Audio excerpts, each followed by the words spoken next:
take a seed, you plant it, you grow it, you dry it, you roll it, you smoke it, and it goes down smooth. Hey! Spanning the continent to bring you the truth about cannabis and marijuana law reform. I smoke pot and I like it a lot. The Russ Belville Show, the voice of the marijuana nation.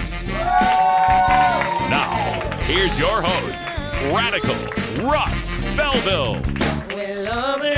Good day, tokers and tokettes and non-toking lovers of liberty. It is Tuesday, October 13th, 2015, and it's got to be 420 somewhere in the world. Pretty exciting times here at Rolla J Studios in beautiful legal Portland, Oregon. My piece in the Cincinnati Enquirer, or at least the piece in the Cincinnati Enquirer about me, is now up. If you follow my Twitter feed at Radical Russ, you can find the link to that. Big thanks to Ann Saker for her write-up on who is Radical Russ and why does he support Ohio's Issue 3. That's the big topic for me over the next 3 weeks. We are 3 weeks away from marijuana legalization happening in the state of Ohio. And if I'm going to be the only major drug law reform person that's promoting this, then so be it. I'm the guy who always supports legalization. And coming up later on the show tonight, in the Radical Rant, I'm going to tell you why I always support legalization. You will never catch me voting on the same side of a marijuana legalization initiative as Kevin Sabet and the cops. We'll talk a little bit about that in the Radical Rant. Also coming up on the show today, we've got more highlights from the Oregon Hemp Convention that took place this weekend. We're going to start things off with Joy Beckerman. Yes, Joy Beckerman from Hemp Ace International and Ben Nadler as well. Ben Nadler is the CEO of Simple Vape, LLC, so we'll be hearing from him. We're also going to get an extended discussion from Sid Maurer, the former Eugene television anchor who was fired for her marijuana metabolites. She's got a 10-minute talk that we'll give to you after the 20 after break. And then, as I mentioned, we have more from the Oregon Hemp Convention with Bradley Steinman. He's an attorney with Green Business Law. He'll be talking a little bit about the changes to the law in Hour 2. And also in Hour 1, we'll get to hear from Mark Wimpy, who's the CEO of a company that makes Polyhut, a really cool pre-made turnkey solution for your cannabis growing. So we'll hear from him and all these folks from the Oregon Hemp Convention coming up on today's issue of the Russ Belville Show. Episode, I should say, not issue. Issues are magazines. Speaking of issues, though, Issue 3 is on the ballot in Ohio. And my piece yesterday on marijuanapolitics.com has certainly ruffled some feathers. You can find that piece at marijuanapolitics.com, and it's entitled, let me pull that up real quick. That's today's. Let me get to the other one. Shame on Drug Reformers' Silence on 2015 marijuana legalization in Ohio. It's the rant I did yesterday where I went into depth about how Marijuana Policy Project and Drug Policy Alliance never met a medical marijuana law they couldn't compromise on it. All sorts of things we have to accept as compromises when it came to medical. But when it comes to legalization in Ohio, why, the wrong people getting rich, that's just a bridge too far. We may talk a little bit more about that in Hour 2 as well today. Plus, we'll take your phone calls at 84-420 radio. That's toll free at 844-207-2346. We welcome all callers. If you disagree with me, especially, please call in. And we will be polite and respectful if you are polite and respectful. This is the place to have the discussions we need to have here in the cannabis community as we continue on the route to true marijuana freedom through incremental legalization. That's the only way it's going to happen, folks. Stay tuned. The 420 Radio News is next. I'm Radical Russ. We're back right after this. You're tuned into the Russ Belville Show, the voice of the marijuana nation. You can get 420 Radio on the go with our Shoutcast stream for all internet-enabled media players. Go to rad-r.us/420shout or just click the Shoutcast icon below the live radio feed at 420radio.org. I know a thing or two about drug dealers. They'll sell anything, anywhere, to anyone. They don't check IDs. They don't care what's in the poison they push. They control the streets. Failing to reform marijuana laws means that drug dealers win. They stay in business, and we surrender our streets. It's time for responsible reform to legalize, regulate, and control marijuana. So we're in charge, not the criminals. Vote yes on 3. Imagine life without taxes. Let New Era Certified Public Accountants, NewEraCPAs.com, handle your Cannabusiness 280E and tax strategy. Get your business prepared with New Era CPA's Cannabis Finance Bootcamp. NewEraCPAs.com, with years of experience in the industry, we are one of the nation's leading accounting firms for growers, dispensaries, and ancillary companies from Washington to California. NewEraCPAs.com.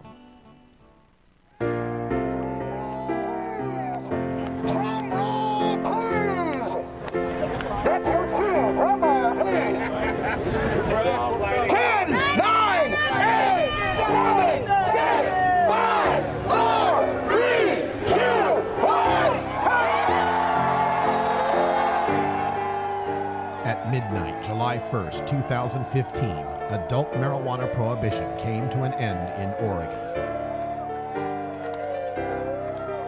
Immediately, over 400,000 adults who consume cannabis responsibly were no longer criminals. This is what freedom sounds like. Brought to you by Portland Normal.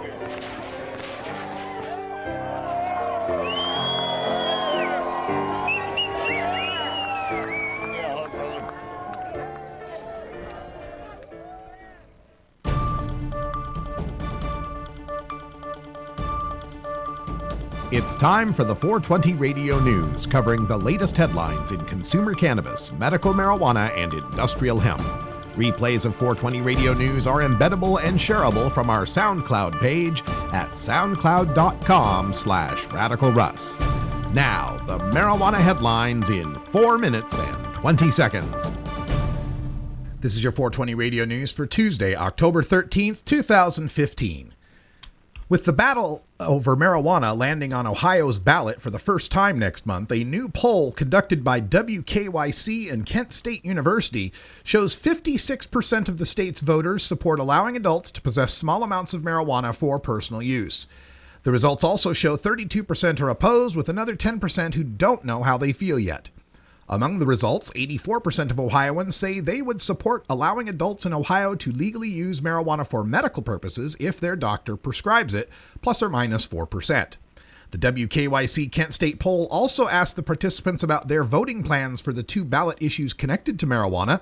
54% plan to vote yes on Issue 2, the Anti-Monopoly Amendment, while 26% were undecided.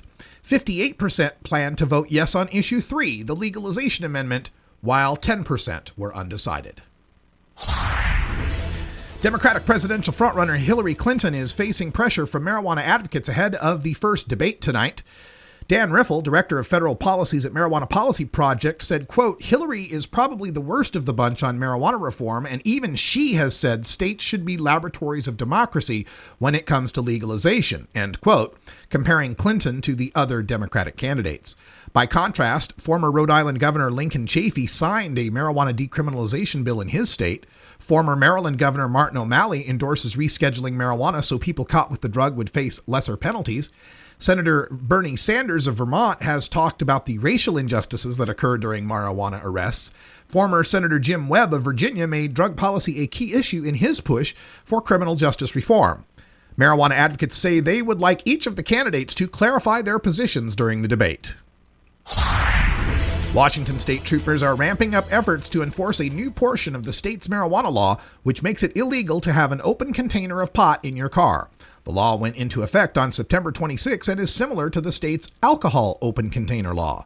The law states that marijuana must be in its original sealed package and stored in the trunk of your car or behind the back seat.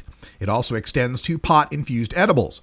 Driving with an open container of pot is a traffic violation that carries a $136 fine. Troopers say that they are seeing an increasing number of drivers with marijuana. The Washington Traffic Safety Commission pushed for the change so that the state's rules governing marijuana would more closely resemble those for alcohol, which prohibits unsealed or partially consumed containers of alcohol in the passenger cabin of a vehicle. Ohio Attorney General Mike DeWine has returned to the state after a recent business trip to Colorado. DeWine says he went to Colorado to learn about the consequences of marijuana legalization and how to implement the law if Amendment 3 passes. DeWine says law enforcement officers, medical professionals, and educators all told him, quote, "You guys are crazy if you bring this to Ohio. You guys are just crazy," end quote. Passing Amendment 3 would mean marijuana could legally be consumed by any Ohioan above age 21.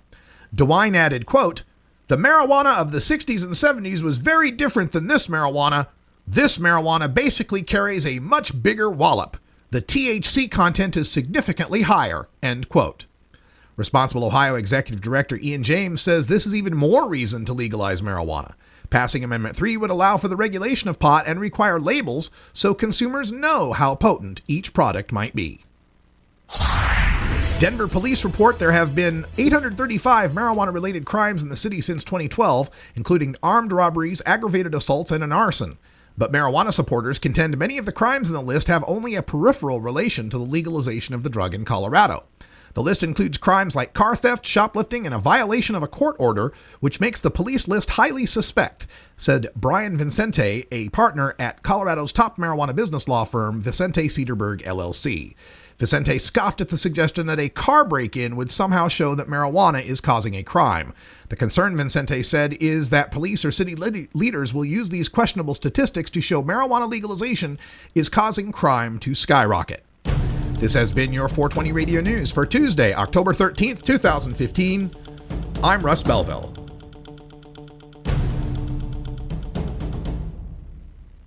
The Russ Belville Show reminds you to never smoke and drive impaired. Hang out for a while. Share. I'm sure you've heard about the ballot issue to legalize marijuana, and you're probably wondering, does this plan make sense? How will it make Ohio safer? And what does it mean for me? Go to responsibleohio.com and get the facts.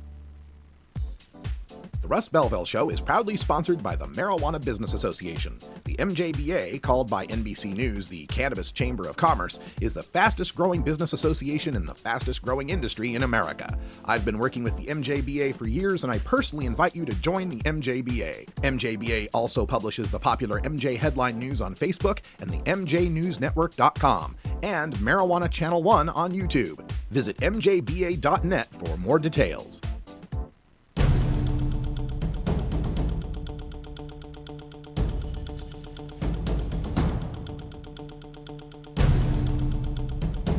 Now we go behind the headlines back to the Oregon Hemp And we're Convention. going to get things started here on the main stage as well. We've got Joy Beckerman coming up, and she is the president of the Washington chapter of the Hemp Industries Association and president of Hemp Ace International. Let's give it up for Joy Beckerman. Folks, I'm also very proud to be the Industrial Hemp Advisor for the Northwest Farmers Union. I hope you will visit the Northwest Farmers Union booth here on the wall of the side of the main stage here at the end. $40 to be an annual member of a national farmers union organization along with the Northwest chapter. Northwest Farmers Union consists of Oregon, Idaho, and Washington, and the National Farmers Union consists of 200,000 members nationwide and 3 paid lobbyists in Washington, D.C. We have an opportunity here as members of the Northwest Farmers Union, that regional chapter, then to affect policy on a national level, and the Northwest Farmers Union seeks to be a leader on the national level of cannabis and industrial hemp for farmers nationwide. It's my very proud honor to introduce Ben Nadler of Simple Vape LLC, who's going to address you now, and I hope that I'll get to see all of you in the education room at noon for a fascinating U.S. history on industrial hemp and then building with industrial hemp, particularly hempcrete, which is my favorite of all the 50,000 products that we can make out of industrial hemp. It's a mold-resistant, rot-resistant, pest-resistant, and fire-resistant carbon-negative building material. So again, please meet me in the education room at noon. And without further ado, Mr. Ben Nadler of Simple Vape LLC. Welcome, Ben.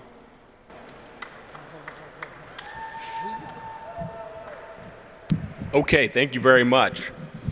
So I have a pretty simple message for you guys today that's pretty well understood, that quitting smoking is one of the easiest, simplest things that an average person can do to improve their health and the length of their life. Vaporizing has been shown to be one of the most effective methods for folks to quit smoking. Our company's motto is better health through vaping, and we really do promote smoking cessation through vaporizing both the mods as well as dry herb marijuana. And obviously that's why we're here today. We all love marijuana. We might love to smoke, but we have to come to the realization that it's not healthy for us, and there are other options. We definitely encourage everyone who hasn't yet to try out vaporizing. It's proven effective because you get the satisfying feeling of smoke without having to actually consume the carbon monoxide and tar and other elements that make smoking dangerous. So really quickly as well about our company, if you're a business owner, we'd love to talk to you. Come by our booth number 45. We are a wholesale business, and we offer a very wide range of vaporizing options for dry herb, as well as waxes, oils, and concentrates.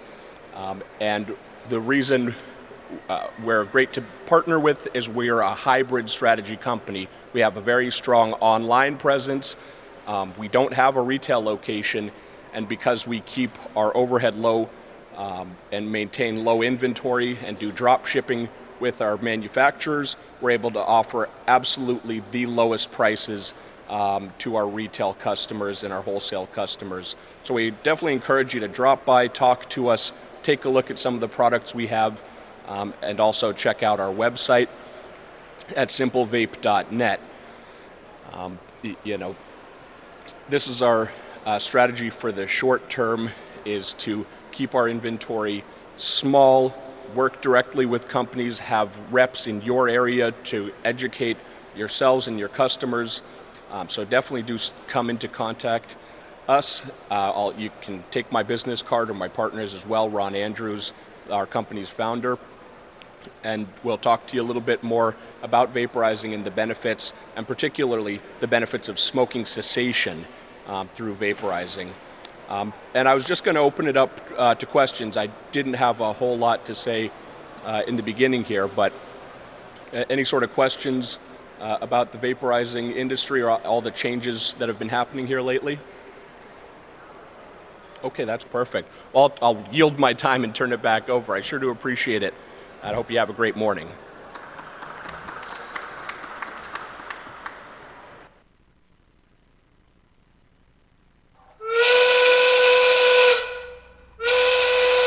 There are times where I've fallen off the wagon. All right, folks, it's 20 after the hour, 4:20 in Denver, Colorado, where I've been checking my Twitter feed, and Scott Gagnon, the Project Sam guy from Maine, is agreeing with all the major reform organizations on their reasons why Issue 3 in Ohio sucks. How does it feel to be on the same side as Project Sam on this issue, guys?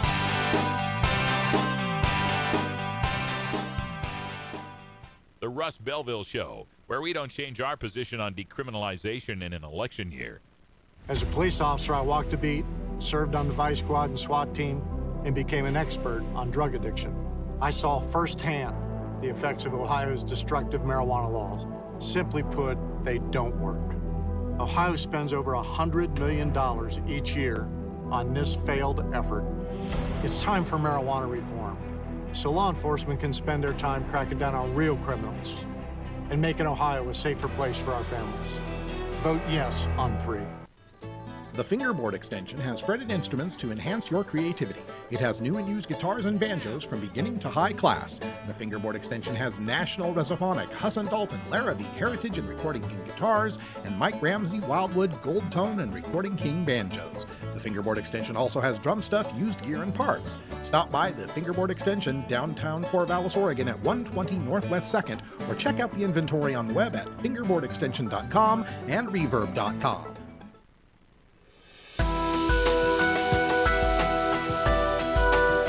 The cannabis community is a diverse set of people from all walks of life, conservative and liberal, black and white, straight and gay, rich and poor, and everyone in between. Learn more about the people we are freeing from adult marijuana prohibition in our Cannabis Community Chat. Back to the Oregon Hemp Convention with Sid Maurer. Thank you so much, Mark. Please do check out the inside of the Poly Hut here and feel free to ask Mark questions. You can avail yourself of his knowledge all day long. It's my great pleasure, before we get to Mr. Steinman, to introduce Ms. Sid Maurer, former local ABC affiliate morning weekend anchor, who will tell more about the details of her fascinating story, who was terminated in May of this year for testing positive for marijuana. Ms. Sid Maurer, please. It's my pleasure to introduce you.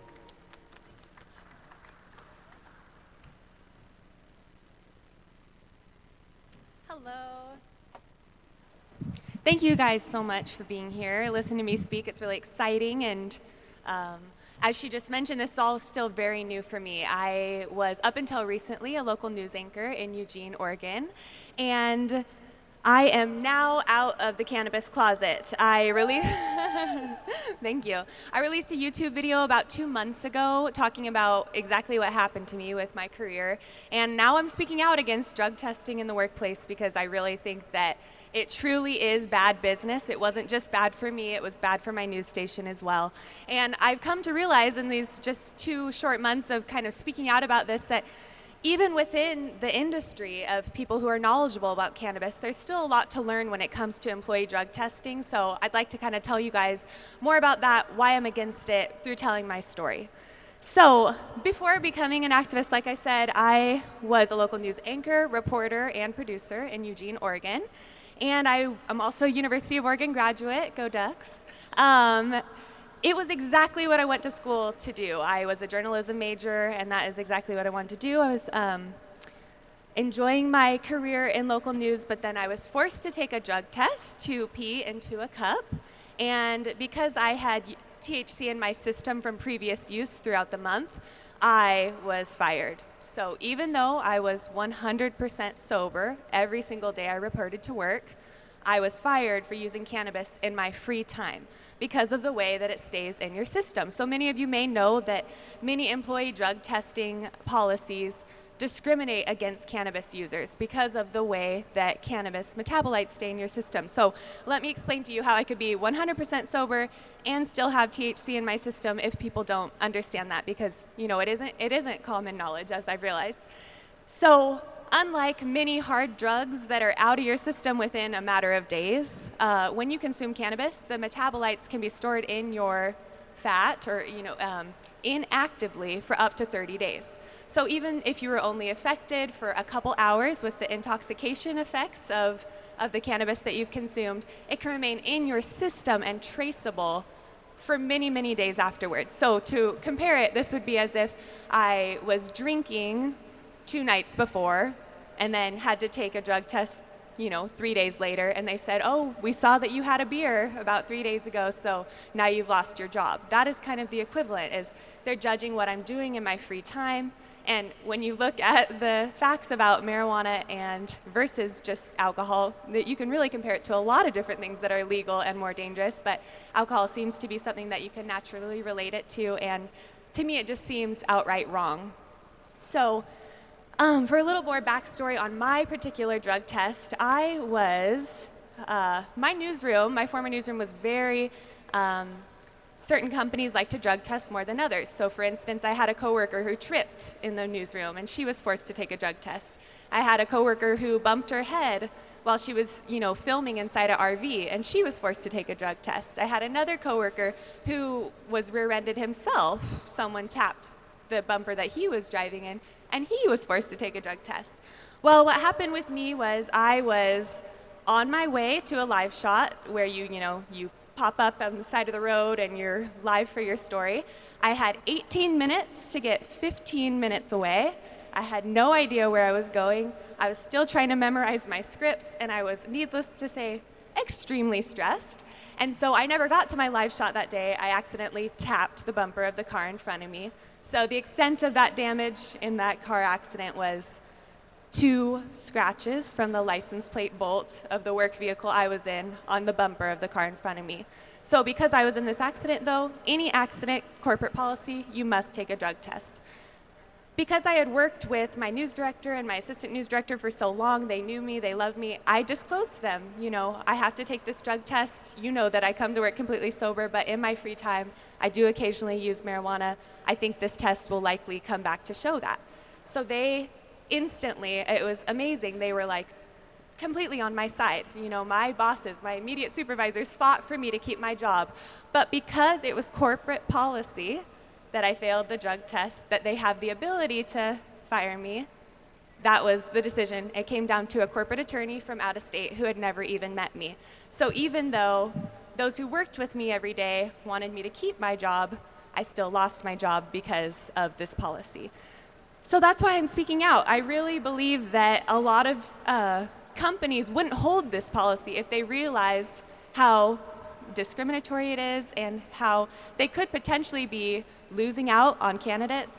I think that we need to explain to businesses, right now, I don't know that there's ever going to be a law that says you can't fire someone for testing positive for THC. But if we keep talking about it, keep exposing people to the truth about cannabis and its effects and why it's a safer alternative to alcohol, a safer alternative to many pain medications, then maybe businesses on their own will start to realize, hey, it doesn't make a whole lot of sense for me to have this drug testing policy in place. For instance, take my situation. I was someone who many viewers actually liked. You know, people watched me, I had a following, and like I said, my coworkers who I worked with every day wanted me to keep my job, yet the company policy was to fire me. So they lost out on someone with experience, they lost out on someone who had a name for themselves, which is really important in local news, who had established themselves for several years just because of this policy. So I don't think it was just bad for me, I think it was also bad for them. The only way we're going to get people to recognize that the social acceptance of cannabis is inevitable is if we keep talking about it, we keep educating people, and that is why I shared my story. It was incredibly difficult to come out and talk about this. I've never been fired before in my life, and it was a very humiliating experience, but I wasn't ashamed of the reasoning, and I felt like the reasoning behind it was very wrong, and that's why I felt like I had no other choice really but to speak out about it. So I hope that all of you out there, if you have the ability to talk about cannabis or talk about its effects, educate people, even if it's just one person that you know is adamantly against cannabis, if you can help kind of plant the seed about why they should reconsider their stance. Maybe they'll take that back to their circle of friends who are more, against cannabis and get them thinking. I think that it really is the more people who are educated and exposed to the truth about the healing powers of cannabis, the effects of cannabis, will realize that this should be something that no one should be punished for, that no one should lose their job over, no one should be going to jail for, and that no one should be embarrassed about. So thank you. Yes, do you have a question? Yeah. I do. I just wanted to make a comment. I'm in 100% agreement with everything that you said. Can you hear me? Can everyone hear me? All right. I agree with what you're saying, and yet because you were using a company vehicle, it does give the company the right to drug test you. Now, I understand what you're saying, and again, I agree with all of the points that you make about drug testing, but I have to side with the company. It's their privilege and their prerogative to be able to test you because you were using their equipment. You know what? I've gotten that a lot. I totally understand. And that's why I'm not standing up here and arguing that they didn't have the right. They absolutely had the right, and it was absolutely legal, and that is why I believe it's wrong. And that's why I believe that the only way we're going to see this change for it to not be right for them to trust me is if we talk about it. And so I'm talking about why they shouldn't have. They should not have been able to. But do you think that there's a more equitable way for them to do testing? Let's say you did it 2 days prior to the accident. Are you arguing for more, accurate testing of whether or not you actually had the THC was active in your body, or? I am arguing that companies should not be drug testing for THC. Period. There is absolutely no reason. If there were, so listen, yes, across the board. So listen, my reasoning for that is if there was some situation that led to this drug testing, say we were reading all the time about stories about people high on marijuana coming and having dangerous situations, causing all sorts of accidents, Trust me, I work in the news, and that is not why drug testing started. Drug testing started in the early 80s because of Ronald Reagan, and he decided to enact it, and all federal workplaces were going to be drug-free workplaces. So that's when the drug testing started. But there is actually a reason why they drug We test. have to stay on time, and this is for questions and not comments, but thank you very much. And Great talk there from Sid Maurer. She appeared later on the panel about employment discrimination in marijuana that I was the moderator of. You can find that on my SoundCloud page at soundcloud.com/RadicalRuss. When we come back, we're going to give you a little bit of Cultivator's Corner, more from the Oregon Hemp Convention with Mark Wimpy and Polyhut, a pre-designed cannabis growing trailer that's breaking some new ground. Then we'll end things up with why I always support marijuana legalization, a rant that will probably run into the next hour.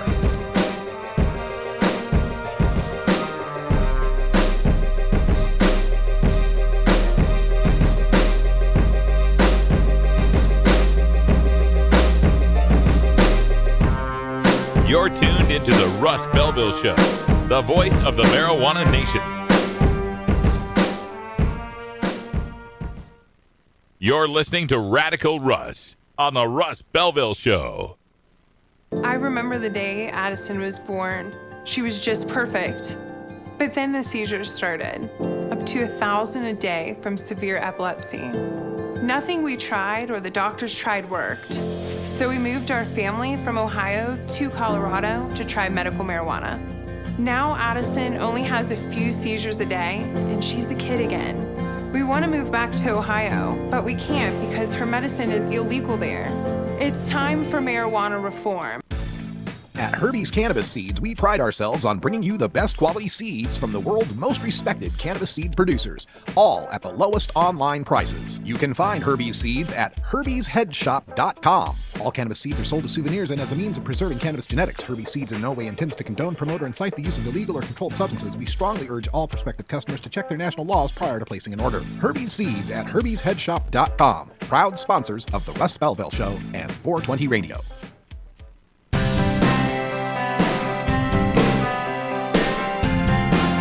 They say marijuana grows like a weed, but growing high-quality marijuana takes more than just throwing a seed in the ground. Join us as we speak with the most recognized cannabis horticulturists in the world and take your live grow questions in our Cultivator's Corner. More from the Oregon Hemp Convention.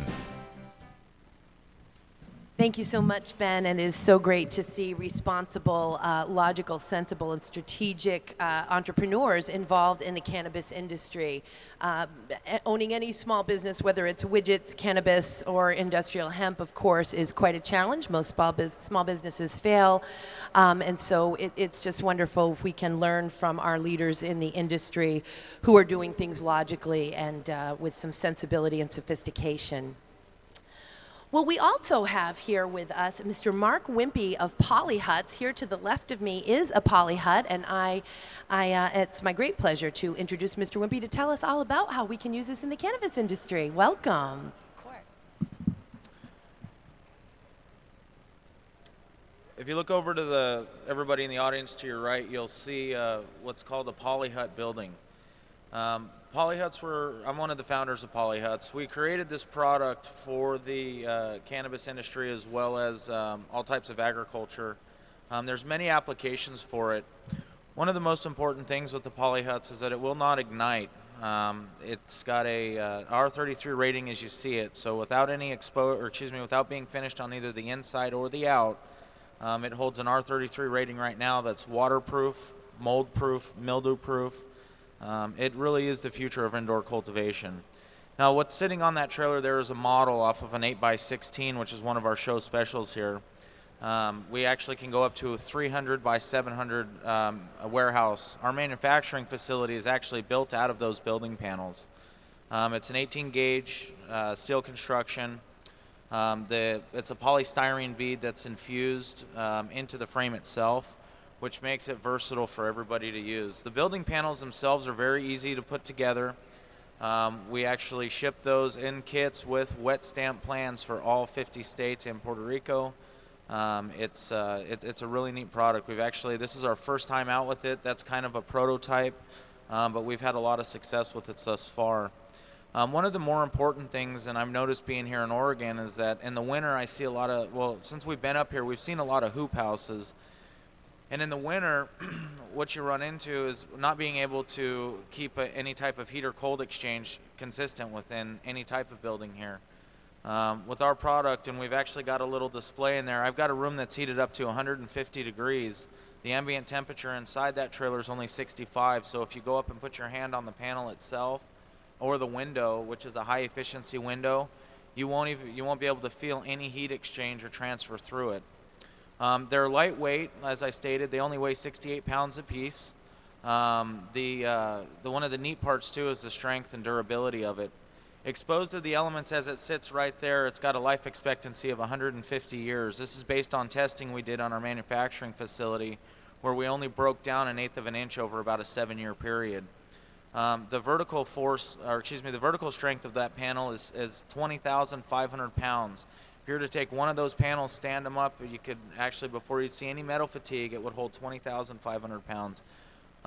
We're actually introducing this product into into Colorado, but I can tell you, being here in Oregon, we're very pleased with the people we've met, and I think we're going to shift our focus here.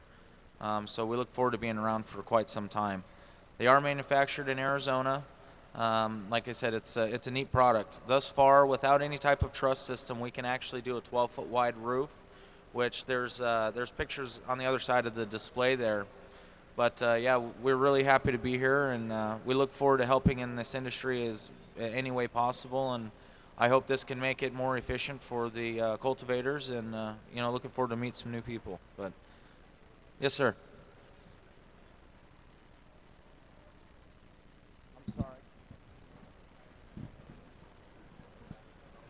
How does your product compare to foam core board?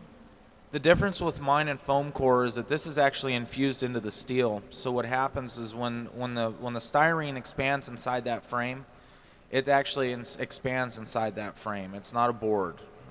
It starts as beads, it goes into a press and expands. So what happens is, as opposed to other foam boards, where you glue them together, you put them inside, some people are doing stick or wood, that is a solid unit itself. There's actually a glue that activates inside of that metal frame once the heat gets to it to expand the polystyrene that makes it solid. I mean, we parked a Volkswagen on 2 of those panels and left it for a week, and all it did was dent the foam about 1.5 inches. So it's structural durability. I mean, there was a company out of Louisiana that had locking panels that was stating you could shoot through them. Nothing's bulletproof but steel, but from a security standpoint, which is a question we've actually had come up since we've been here, I would recommend, it's going to be hard to get through that. Okay, the steel's hard to cut through. Once everything's activated, it's a difficult product to get through.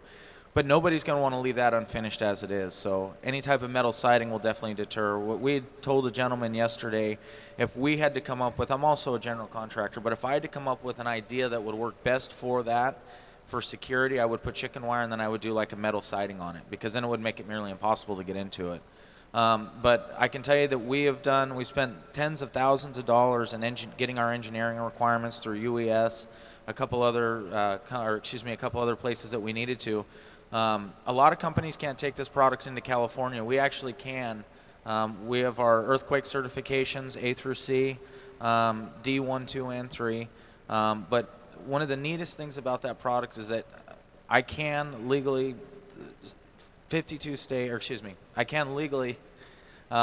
engineer and stamp any plans to go anywhere. So we take a topograph, it goes to our engineer in Alabama, and it can go to anywhere across the country. We're actually working right now to do a relief with the Dominican Republic, because they just had the hurricane over there.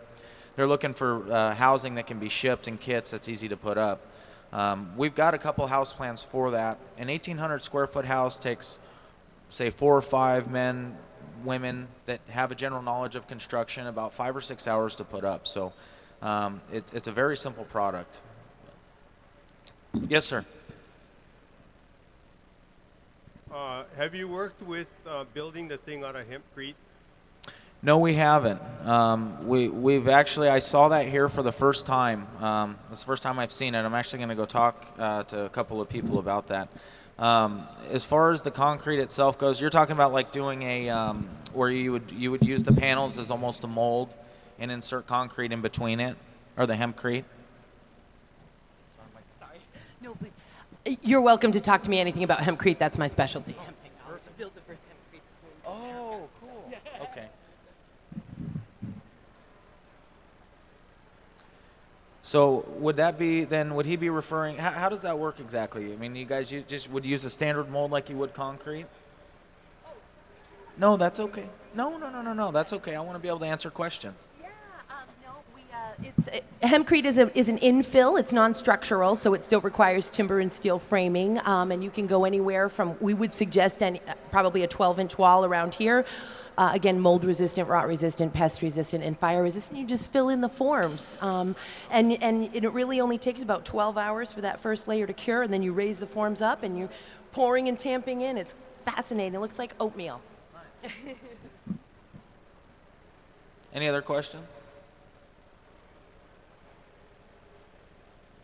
Talk to us about how it handles high wind storms. Okay, yeah, that's something I should have brought up. As I stated, the life expectancy is 150 years on it, exposed the way it is. It's actually got up to a 200-mile-an-hour wind rating on it. It will surpass hurricane winds. Depends on where we're at. But as far as the load on it itself, each panel supports roughly 20,000 pounds, as I stated, vertical. It's about 500 pounds per square foot other than that, and that would be laying on its side. We actually just did a test we have a gentleman in Tahoe that's interested in putting one of these up. He does snow removal. It'll actually has a snow load of about 8 feet. So, and as stated, and that's a good point, she did say pest proof. It's the same thing. Termites won't eat through it. It's water, mild, moldu. It's ideal. About the wind. Do you use tie downs? Well, if you look at the roof panels right there, each individual panel is held down by a 17,000-pound 7-inch self-tapping screw. So really, there's about 100,000 pounds of actual ability in those screws in one single panel to hold that roof down. We drove it up here from Arizona, averaging about 60 miles an hour, 65, and not one of them moved. So the biggest challenge we ran into with making that thing is that the trailer wasn't completely level, so we had to do quite a few modifications on it. But as far as the trailers go, we're potentially thinking about going that direction. However, they're not as cost effective as just putting it on a slab. One of the nice things when it comes to concrete foundation for that is it actually only requires, because of the weight, depending on your area, it only requires a 4-inch slab underneath it. So if you look at the cost, and me being a builder in Arizona, we looked at the cost of actually building one of those as a spec home, and with the amount of savings we could actually make as a builder, we were able to push some of that off to the consumer as well. As far as let's say the heat, for instance, an 1,800 square foot house, the HVAC contractor came in and said, well, you're going to need a 5-ton unit for that. Well, we actually did it with 1.5 tons, and it was more efficient, which tells us we could have brought it down actually to probably a 1-ton unit, depending on the size of the family. So, how about building on poles rather than a concrete slab? Yeah, we've actually up in actually it would be eastern Arizona. We've actually built these things on like cabins with a subfloor on posts. We've also done retaining walls and built on top of the retaining walls with the subfloor. So it's very possible. What makes it so neat too is that the fact that it's so lightweight that you have so many different options when it comes to construction with it. We're actually going to be pushing this towards the treehouse industry as well. So, anyone else? Okay, thank you for your time. We'll be right there. We'll be here till 7. Like I said, you can take a look inside that room. It shows that there is no heat transfer. It's probably one of the neatest features about it is it maintains as you get temperatures that fluctuate here in the state. So, but thank you very much. Great technology being presented at the Oregon Hemp Convention. New turnkey ways of setting up your first legal home grow, 4 plants per household here in the state of Oregon. We're going to take a break for the anti-drug public service announcement of the day, and then when we come back, why I always support marijuana legalization. Always. In the Radical Rant.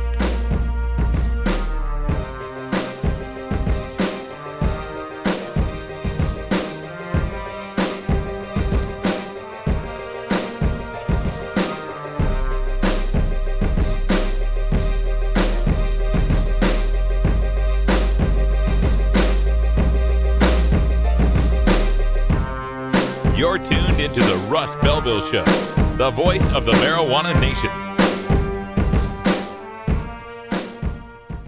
The Russ Belville Show. We're as much like Cheech and Chong as ordinary Americans are like the Three Stooges. Hey, Mo! Adam Hand of Handmade Apparel produces quality custom designs for t-shirts, hats, and other apparel. Handmade Apparel is the official design shop for 420 Radio, among many clients who rely on Adam Hand for everything from short-run custom projects to full-run clothing lines. Visit handmadeapparel.biz to browse the selection of handmade gear or to get a personal quote for your own designs. Handmade Apparel, a proud supporter of 420radio.org.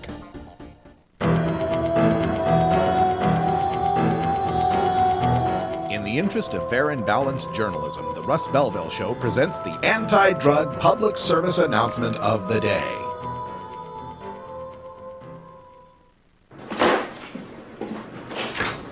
Hey, Lindsay.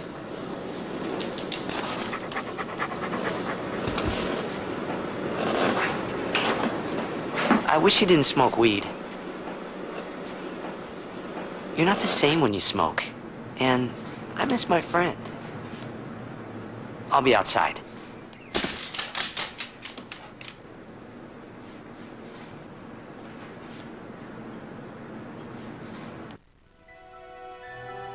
This has been the anti-drug public service announcement of the day.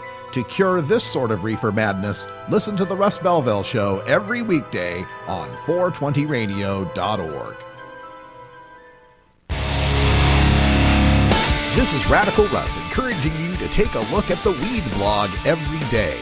Johnny Green and the staff at the Weed Blog are on top of all the latest developments in the fight to end marijuana prohibition nationwide. You can even get the Weed Blog on your smartphone by installing the Weed Blog app for iPhone and Android. If it's about weed, it's on the Weed Blog, including my original writing. So don't delay. Read the Weed Blog today. Yep, that's the one. All right. Hey, this is Steve Burke, and you're listening to 420 Radio. Yeah. We must wage what I have called total war against public enemy number one. I support a change in law to end federal criminal penalties for possession of up to 1 ounce of marijuana. That marijuana, pot, grass, whatever you want to call it, is probably the most dangerous drug. Some think there won't be room for them in jail. We'll make them. I experimented with marijuana a time or two, and I didn't like it and didn't inhale. And one major responsibility is to encourage people to use less drugs. Entirely legitimate topic for debate. Radical Rant. Well, folks, now I've gone and done it. My article yesterday on marijuanapolitics.com calling out the national marijuana reform organizations for their neutrality, science, silence, or soft peddling of Ohio's Issue 3, a legalization amendment that's being voted on in just 3 weeks from today. Well, they're all pissed off about it. They're pissed off that I called them out for the fact that here we've got legalization in a Midwestern state ready to be voted on, and now we've learned getting 58% support in the polls. But the national marijuana legalizers and high-profile legalizers don't want to have anything to do with it because cartel. Because oligopoly. Ooh. So here I am, one of the few prominent marijuana reformers, openly, loudly, and proudly calling on Ohioans to vote yes on Issue 3, the constitutional amendment to legalize marijuana. We've gone over and over all of the reasons it's a legalization from the consumer's perspective as good or better than all the existing legalizations in almost every respect. It's a medical marijuana that's as good or better than all the existing medical marijuana laws. But the wrong people are getting rich, so it can't be voted on. It can't be supported. And to me, this is shocking. I am shocked to be one of the few standing out here trying to make this thing happen, trying to support cannabis consumers and medical marijuana patients in Ohio, while the national groups they've been counting on and sending money to for all these years are abandoning them. So let's not rehash all the why. You know where I stand. But let's get into some of my perspective as to why I take this somewhat unpopular stand among my colleagues. I mean, literally, I got Dan Riffle of Marijuana Policy Project, Tom Angel of Marijuana Majority, and Ngaio Belam from the West Coast, all on my case about this. Very upset with me for my support of Issue 3. But let me address some of their common points of contention by explaining my perspective. One accusation I face is that I'm approaching this Ohio legalization in a binary fashion. Why do you got to be so black and white on this, Russ? Why can't you experience any nuance on this discussion? How can't you just be like us and show that you support legalization generally, but oppose this one specifically? And look, I get that justification. If I were having to vote on the same side as Kevin Sabet and the cops to maintain prohibition, I would desperately grab at any justification I could to look like the good guy in the debate. The one who's saving the cannabis consumers from a fate worse than prohibition, the wrong legalization. I mean, they must really believe that 10 designated marijuana farms serving consumers who are legal to possess an ounce or grow their own is a fate worse than suffering a humiliating search, detention, tickets, fines, arrest, incarceration, and a criminal record. But when I was stopped in Utah because my assistant looked and smelled like a pothead, the cops didn't approach me with very much nuance. Being cuffed and sat on the side of the freeway while cops rifled through all my belongings felt pretty binary to me. I was a criminal. They were the cops. The cell I sat in for 6 hours seemed to me far more loathsome than whether the wrong landowner made a profit selling marijuana. I'm also accused of not seeing the big picture. That establishing Ohio legalization will set bad precedent, or the Ohio operators will present a negative model of legalization replete with cartoon characters, and that'll forestall progress elsewhere. Ohio legalization will turn out so bad, it'll give all of our opponents all the ammunition they need to destroy legalization permanently. And look, I get that too. Issue 3, using Buddy the cartoon mascot, is abominable public relations for Ohio and the rest of the nation trying to legalize. But understand, when Ohio legalizes under Issue 3, the organization that will be controlling the regulation of marijuana is a cannabis commission that will consist of 7 members appointed by the governor of the state. Why is the pot-hating governor of Ohio going to appoint 7 people who would approve of cartoon advertising in the marijuana shops? See, campaign advertising is First Amendment speech. We can't do a damn thing about Buddy. But commercial advertising is very regulated speech, and we can set up all sorts of restrictions on what are allowed. I would anticipate that the advertising in Ohio is going to turn out a lot or even more strict than the advertising in Washington state. You remember the legalization, they had no home grow and a per se DUID, that all the major drug law reform organizations said we had to accept those compromises because that was the only way to get legalization on the ballot. Remember? Some reason that compromise was okay. A compromise that put driving cannabis consumers at risk. A compromise that forced us to have to buy from the businesses instead of being able to whole grow. That was a compromise that was okay, but letting the wrong people get rich, why, that's a bridge too far. And oh no, this model might be taken to more states where they would vote to not treat me like a criminal and not force me to buy from criminals. Oh no. Gee, rich guys, please head to Idaho. I believe the biggest public relations boost we've got is the tide of inevitability. Notwithstanding Oregon's 2012 OCTA failure, which, by the way, was the kind of wide-open, grower-friendly legalization the Ohio opponents seemed to prefer. You know, the legalization that was good to the businesses and let all the little guys get in and made sure they controlled all the regulations. That's the one that failed with 46%, when the other two well-regulated ones were winning with 55%. So despite that, forget that one for a moment, we are 4-0 with well-regulated, well-funded legalization campaigns in 2 successive elections. Now, my colleagues assure me that in the wake of this Ohio loss, they'll tout how Ohioans are ready for legalization based on the polls, but rejected this legalization's business plan.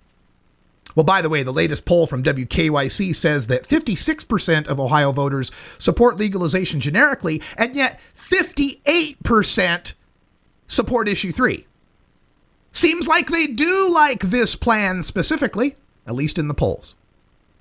But if that happens, I sure hope they're able to outshout Kevin Sabet, who will be on an endless loop explaining on TVs everywhere how legalization is not inevitable, how only the kooky, lefty, liberal Westerners support it, how sensible Ohioans recognized a buyer's remorse on legalization. And if you don't think it, look at my Twitter feed.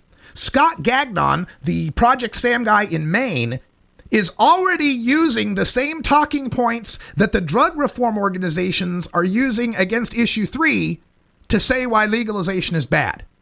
How does it feel to be giving Kevin Sabet and Project Sam their next talking points?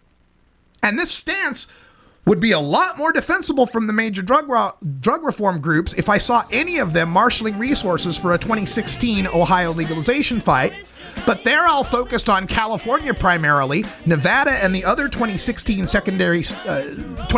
states secondarily, and a tertiary interest in some of the friendly state legislatures like Rhode Island or Vermont. Ohio's not even on the radar for 2016. So I should remain a criminal and shop from criminals in Ohio until when? When one of the grassroots groups that are broke or in debt and can't even amass signatures for medical marijuana find $20 million to place true legalization on the ballot that lets the right people get rich? Sorry, folks, patients can't wait, consumers can't wait. If it applies to Washington I-502, it applies to Ohio Issue 3. That's all the time we got today. Thanks for joining us. Until next time, take care of each other, tokers. This is the Russ Belville Show. The Russ Belville Show is blogging and podcasting daily at radicalruss.com. You take a seed, you plant it, you grow it, you dry it, you roll it, you smoke it. You take a seed, you plant it, you grow it, you dry it, you roll it, you smoke it.